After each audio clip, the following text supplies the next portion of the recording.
In pulmonary circulation, superior vena cava collect blood and enter into the right atrium. Right atrium, when contract, blood push into the right ventricle through the tricapsid wall is known as semilunar wall. Right ventricle actually driving the circuit, and ventricle pump blood to the pulmonary trunk, deoxygenated blood. And here the walls known as application point wall, where it split into the vesicles, and the oxygenated blood go to the left side of the lung and to the right side of the lung through the right pulmonary artery,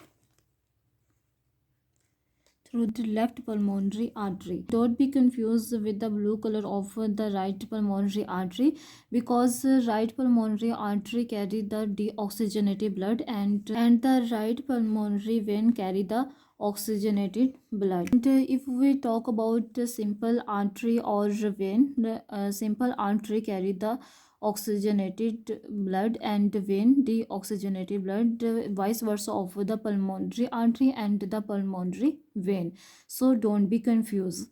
When deoxygenated blood reach into the lungs, here the small like structure present in the lung is known as alveoli, which is responsible for the gases exchange.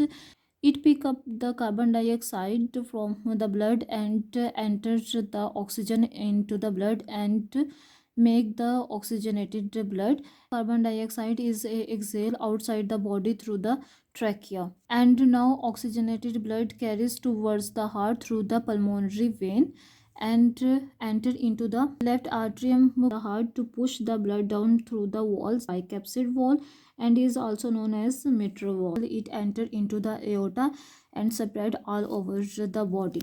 Let's recap of the pulmonary circulation again. In the left side, the deoxygenated blood enter into the superior vena cava, then enter into the right atrium. When tricapsid wall contract, blood enter into the right ventricle, and after that deoxygenated blood pulmonary artery through the pulmonary wall.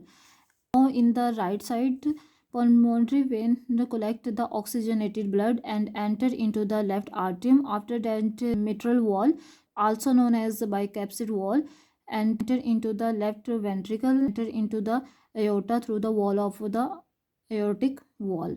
Here the explanation of the pulmonary circulation. Hope so students you will clarify the concept of the pulmonary circulation.